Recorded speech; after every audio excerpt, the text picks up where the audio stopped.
পেঁয়াজকে পেঁয়াজের গুঁড়ায় পরিণত করেছে এবং প্যাকেটজাত করেছেন। এছাড়াও তিনি পেঁয়াজ সংরক্ষণের জন্য আরও পরপর 2টা পদক্ষেপ গ্রহণ করেছে। তার ভেতর আরেকটা হচ্ছে পেঁয়াজের পেস্ট।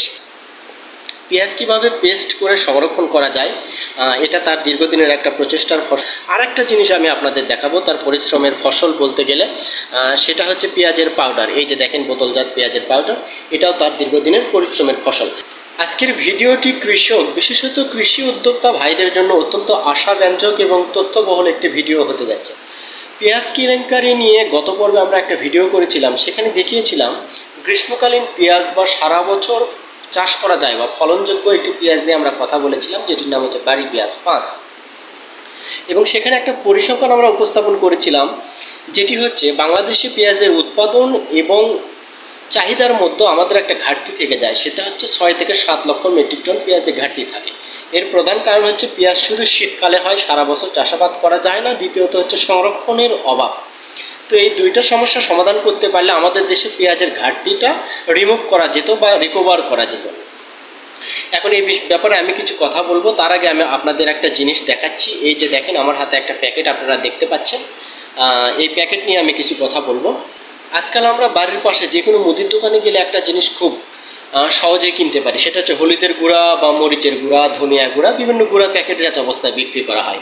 কারণ এই ফসলগুলো যখন সিজন হয় তখন এগুলোকে পাউডার ফর্মে নিয়ে আসা হয়, এবং যখন অফ সিজন তখন এই পাউডার ফর্মগুলো বাজারে ছেড়ে দেওয়া হয় এবং বিক্রি করা হয়। এতে করে এই পণ্যগুলোর খুব একটা বেশি চাহিদা বা দামের কোনো তারতম্য হয় না। কিন্তু পেঁয়াজের ক্ষেত্রে সংরক্ষণ করা যায় না বিদায় আমাদের পেঁয়াজ 100 টাকা কেজি বা 150 টাকা কেজি অফ সিজনে কিনতে হয়।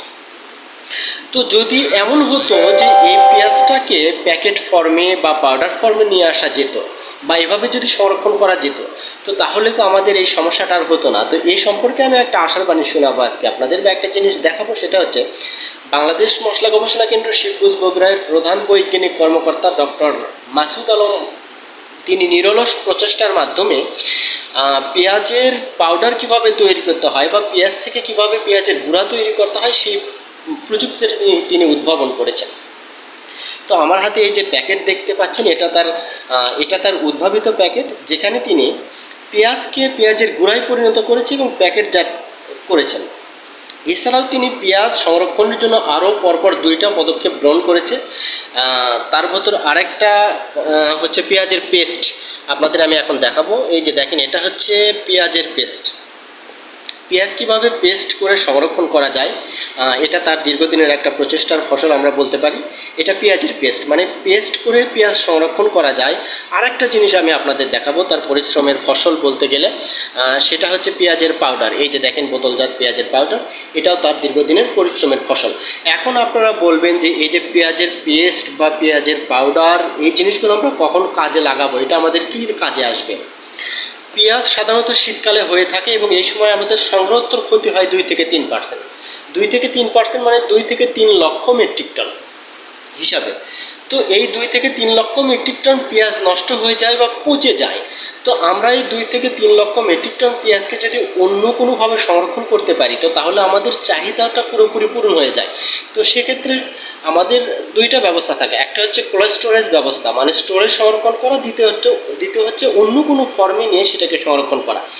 তো এখন যেহেতু বাজারে মুদির দোকান থেকে শুরু করে সব জায়গাতে পেঁয়াজের গুঁড়া, রসুনের গুঁড়া বা হলুদের গুঁড়া, মরিচের গুঁড়া পাওয়া যায়, তো আমাদের কাছে বা আমার কাছে সবচাইতে গ্রহণযোগ্য যে জিনিসটা মনে হয়েছে সেটা হচ্ছে পেঁয়াজের গুঁড়াটা। এই গুঁড়া ফর্ম করে পেঁয়াজকে খুব সহজেই সংরক্ষণ করা যায় এবং এটা সহজে বহনযোগ্য, এবং এটা দীর্ঘদিন পর্যন্ত এই প্রক্রিয়ার মাধ্যমে পেঁয়াজটাকে সংরক্ষণ করে আমরা এটাকে ব্যবহার করতে পারি। এতে করে 2টা লাভ। একটা হচ্ছে কি, আমাদের সংগ্রহোত্তর যে ক্ষতিটা 2 থেকে 3 লক্ষ মেট্রিক টন, এটাকে আমরা পুরোপুরি ব্যবহার করতে পারবো। আর অন্য সময় যখন আমাদের পেঁয়াজের ঘাটতি থাকে, পার্শ্ববর্তী দেশ থেকে দেশের অতি মূল্যবান বৈদেশিক মুদ্রা ব্যয় করে আমদানি করতে হয়, তখন আমরা এই গুঁড়া ফর্মটা ব্যবহার করব। তাহলে আমাদের বৈদেশিক মুদ্রা ব্যয় করে আর বাইরে থেকে আমদানি করতে হবে না প্রথমত। আর দ্বিতীয়ত আমাদের দেশের যে সংগ্রহোত্তর ক্ষতিটা, যে 2 থেকে 3 লক্ষ মেট্রিক টন, সেই ঘাটতিটা আমরা এটার মাধ্যমে ব্যবহার করতে পারবো। তো আমি কৃষি উদ্যোক্তা ভাইদের জন্য উম, একটা আশার বাণী বা একটা সিদ্ধান্ত দেওয়ার মতো বলতে পারি যে আপনারা যাদের টাকা আছে বা যারা কৃষি নিয়ে কাজ করতে চান বা উদ্যোক্তা মনোভাব আছে, তারা এই ধরনের প্রোডাক্টগুলো প্রক্রিয়াজাতকরণের জন্য আমি মনে করি যে এটা অত্যন্ত গুরুত্বপূর্ণ সময়। আপনারা সংশ্লিষ্ট বিজ্ঞানী ডক্টর মাসুদ আলম, প্রধান বৈজ্ঞানিক কর্মকর্তা, মশলা গবেষণা কেন্দ্র শিবগঞ্জ বগুড়া, ওনার সাথে আপনারা যোগাযোগ করতে পারেন, এই প্রযুক্তি নিয়ে কথা বলতে পারেন এবং এই ব্যাপারগুলো নিয়ে আপনারা উদ্যোক্তা পর্যায়ে যখন কাজ করবেন, আমি মনে করি যে বাংলাদেশের প্রেক্ষাপটে 100% আপনারা লাভবান হবেন এবং অতি অল্প পুঁজিতে, অতি অল্প পরিশ্রমে হয়তো ভালো অবস্থান তৈরি করে নিতে পারবেন।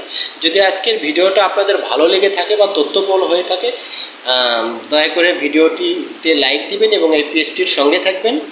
ধন্যবাদ সবাইকে। আসসালামু আলাইকুম।